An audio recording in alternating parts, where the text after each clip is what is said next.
తాకట్టులో ఉన్న బంగారాన్ని విడిపించి ఆ రోజున్న మార్కెట్ ధర కట్టి మిగిలిన డబ్బును మీకు అందిస్తుంది కొమ్మూరి గోల్డ్. హలో ఎవ్రీవన్, నా పేరు doctor Yashwi Bodcherla, consultant doctor in physical homeopathy.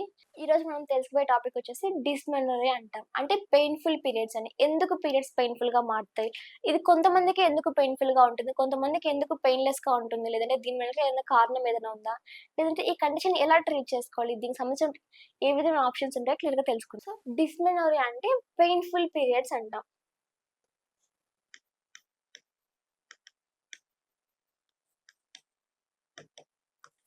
ఇది ఏజ్‌తో సంబంధం లేకుండా ప్రతి ఒక్కరిలో కామన్‌గా చూసే ప్రాబ్లమ్. అంటే ఫస్ట్ మెచ్యూర్ అయిన అమ్మాయిల నుంచి టిల్ మెనోపాజ్ వరకు ప్రతి ఒక్కరు కామన్‌గా ఫేస్ చేసే ప్రాబ్లమే డిస్మెనోరియా కండిషన్. ఈ పెయిన్స్ ఎలా ఉంటాయంటే కొంతమందికి పీరియడ్స్ స్టార్ట్ అయ్యే ముందు, లేదంటే కొంతమందికి పీరియడ్ టైమ్‌లో, లేదంటే కొంతమందికి పీరియడ్స్ అయిపోయిన తర్వాత ఇలా డిఫరెంట్‌గా పెయిన్స్ అనేటివి వేరీ అవుతూ ఉంటాయి. సో, ఎందుకు కొంతమందికి పెయిన్ ఉంటుంది, కొంతమందికి ఎందుకు పెయిన్ ఉండదంటే డిస్మెనోరియాలో నార్మల్‌గా మైల్డ్ పెయిన్ అనేది ప్రతి ఒక్కరికి కామన్‌గా ఉంటుంది. బట్ సివియర్ ఫార్మ్స్‌ని మనం డిస్మెనోరియా కింద కన్సిడర్ చేస్తూ ఉంటాం. అంటే ఆ సివియర్ ఫార్మ్ ఏ విధంగా ఉంటదంటే మన డైలీ వర్క్స్‌ని చేసుకోలేకపోవడం, లేదంటే నీరసంగా అనిపించడం, లేదంటే ఆ పెయిన్ అనేది మంత్‌కి ఇంకా సివియర్ ఫార్మ్‌లోకి వేరీ అవుతుండడం. ఇవన్నీ కామన్ ఇండికేషన్స్ డిస్మెనోరియాకి. నార్మల్‌గా డిస్మెనోరియాలో 2 టైప్స్ ఉంటాయి. ఒకటి ప్రైమరీ అంటాం. 2 సెకండరీ. ప్రైమరీ అని ఎందుకంటామంటే, ఈ టైప్‌లో వాళ్ళకి పీరియడ్ వచ్చే 1 అవర్ ముందు, లేదంటే 1 డే ముందు మాత్రం పెయిన్‌గా ఉంటుంది. వన్స్ పీరియడ్ రాగానే ఆ పెయిన్ అనేది కంప్లీట్‌గా తగ్గిపోతుంది వాళ్ళకి. ఈ ప్రైమరీ డిస్మెనోరియా వాళ్ళకి ఎలా ఉంటాయి, ఈ పీరియడ్ పెయిన్‌తో పాటు నాసియా అనిపించడం, లేదంటే బ్యాక్ పెయిన్ గానీ, క్రాంపింగ్ లెగ్స్ కానీ ఇవన్నీ కామన్‌గా ఉంటాయి. మెయిన్‌గా ఇది ఎందుకు ప్రైమరీ అంటామంటే, వీళ్ళకి పెయిన్ నార్మల్‌గానే ప్రోస్టాగ్లాండిన్ హార్మోన్స్ ఎక్కువైపోవడం వల్ల పెయిన్ కలిగిస్తుంది. సో, ఇది నార్మల్‌గానే ఉంటుంది. వీళ్ళకి స్కాన్ చేసి లేదంటే రిపోర్ట్స్ చూసినట్టయితే వీళ్ళకి ఎలాంటి పెథాలజీ ఏది కామన్‌గా ఉండదు. ఇది నేచురల్‌గా జరిగే హార్మోన్ రియాక్షన్స్ లేదంటే కెమికల్ రియాక్షన్స్ వలన వాళ్ళకి పెయిన్ అనేది సివియర్‌గా కనిపిస్తూ ఉంటుంది. సో, వాళ్ళకి గర్భాశయంలో కానీ, అండాశయంలో కానీ, సర్విక్స్‌లో కానీ ఎలాంటి ప్రాబ్లమ్ ఉండదు. అంటే ప్రైమరీ డిస్మెనోరియా అంటే వితౌట్ పెథలాజికల్ కండిషన్ అన్నమాట.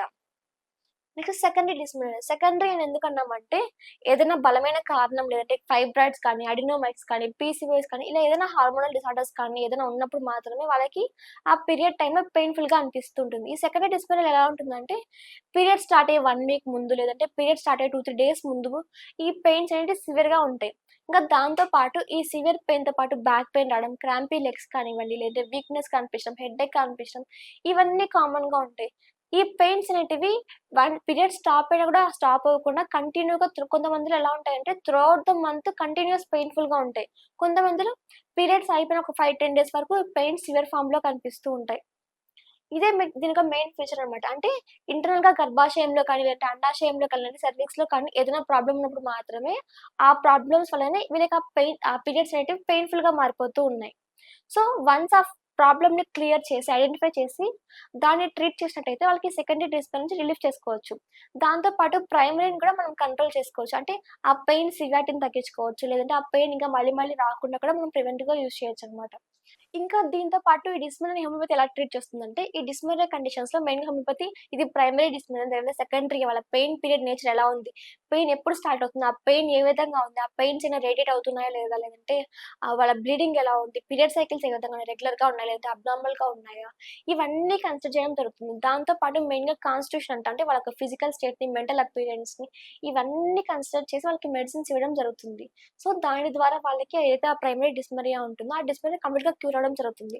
ఈ సెకండరీ డిస్మెనోరియా ఎలా ఉంటుందంటే, ట్రీట్మెంట్ అనేది ఆ కాన్స్టిట్యూషనల్ ట్రీట్మెంట్‌తో పాటు వాళ్ళకి ఏదైతే డిసీజ్ ప్రాబ్లమ్ ఉంటుందో, లేదంటే ఫైబ్రాయిడ్స్ ఉన్నాయి, లేదంటే అందుకే పెయిన్ వస్తుందా, లేదంటే అడినోమైసిస్ లేదంటే ఎండోమెట్రియోస్ లేదంటే బల్కీ యూట్రస్ ఈ ప్రాబ్లమ్స్ ఐడెంటిఫై చేసి, ఇలా ఎవ్రీ 3 మంత్స్‌కి ఒకసారి స్కాన్ రిపోర్ట్ చేసి, ఆ పెయిన్ నేచర్ ఎలా ఉంది? పెయిన్ పీరియడ్ టైమ్‌లో పెయిన్ తగ్గిందా లేదా? లేదంటే ఇంకా సివియర్‌గా ఏమైనా మారిందా లేదా? దాంతో పాటు ఆ గర్భాశయం ఫైబ్రాయిడ్స్ కానీ, బల్కీ యూట్రస్ కానీ ఇవి తగ్గాయా లేదా అనేది ఎవ్రీ 3 మంత్స్‌కి స్కాన్ అనేది తీయడం జరుగుతుంది. దీని ద్వారా వాళ్ళకి కంప్లీట్‌గా ఎవాల్యుయేట్ చేస్తూ ట్రీట్మెంట్ చేయడం జరుగుతుంది. సో, ఇది ప్రైమరీ అయినా కానీ, సెకండరీ అయినా కానీ హోమియోపతి ద్వారా కంప్లీట్‌గా క్యూర్ చేసుకోవచ్చు. ఇంకా దీనికి ఎలాంటి సర్జరీ వరకు వెళ్ళకుండా నేచురల్ కానీ సైడ్ ఎఫెక్ట్స్ లేకుండా సేఫ్‌గా, ఎఫెక్టివ్‌గా వితిన్ కరెక్ట్ టైమ్‌లోనే కంప్లీట్‌గా క్యూర్ చేసుకోవచ్చు. మెయిన్‌గా ఈ డిస్మెనోరియాలో మీ మెడిసిన్స్‌తో పాటు మీకొకటి అడ్వైసెస్ చేస్తూ ఉంటాం. కొంతమందికి హీట్ క్రాంప్స్ యూజ్ చేయమని చెప్తున్నా. అంటే హాట్ ప్యాడ్స్ కానీ యూజ్ చేసినట్లయితే వాళ్ళకి ఆ పెయిన్ తగ్గుతుందనమాట. మరికొంతమందిలో హార్ట్ షవర్ చేస్తే పెయిన్ తగ్గడం లేదు. ఇలాంటివి డిఫరెంట్‌గా కనిపిస్తుంటాయి. సో, ఈ మెడిసిన్స్‌తో పాటు వాళ్ళకి కొన్ని అడ్వైస్ చేయడం, హెల్తీ డైట్ మెయింటైన్ చేయడం, లేదంటే హెల్తీ టిప్స్ మెయింటైన్ చేయడం అని అడ్వైస్ చేస్తూ ఉంటాం. ఇంకా కాఫీ, టీని అవాయిడ్ చేయడం మంచిది. ఈ డిస్‌ప్లేలో ఉన్న వారిలో. ఇంకా దాంతో పాటు శానిటరీ ప్యాడ్స్ కూడా ఎలాంటి ఇరిటేషన్ లేని ప్యాడ్స్‌ని యూజ్ చేయమని చెప్తుంటాం. ఎందుకంటే ఈ ఇరిటేషన్ ప్లస్ పెయిన్ ఇంకా సివియర్ ఫార్మ్‌లోకి ఉంటాయి కాబట్టి ఏదైతే కంఫర్టబుల్‌గా ఉంటుందో ఆ కంఫర్టబుల్ ఎన్విరాన్మెంట్ వాళ్ళు ప్రిఫర్ చేయడం మంచిదనమాట. సో, ఈ డిస్‌ప్లేనర్ గురించి భయపడకుండా పీరియడ్ టైమ్‌లో పెయిన్ అనేది సివియర్ ఫార్మ్‌లో ఉండడం అనేది సాధారణం కాదు. ఫస్ట్ అది చెక్ చేసుకుంటూ ఉండాలి. ఏదైనా డిస్‌ప్లేనరీయేనా లేదంటే ఇంకేమైనా ప్రాబ్లమ్ ఏదైనా ఉందని చెప్పేసి డాక్టర్‌ని కన్సల్ట్ అయ్యి ప్రాపర్‌గా ఎవాల్యుయేట్ చేసుకొని ట్రీట్‌మెంట్ తీసుకోవడం మంచిది. దీని ద్వారా ఇంటర్నల్ ప్రాబ్లమ్స్ కూడా కంప్లీట్‌గా క్యూర్ చేసుకోవచ్చు. మీరు కానీ, మీకు తెలిసిన వాళ్ళు ఎవరైనా కానీ ఇలాంటి డిస్‌మెనోరియా, పీరియడ్ సమస్యలతో బాధపడుతున్నట్టయితే నిర్లక్ష్యం చేయకండి. వెంటనే ఫిడిక సమీపని సంప్రదించండి.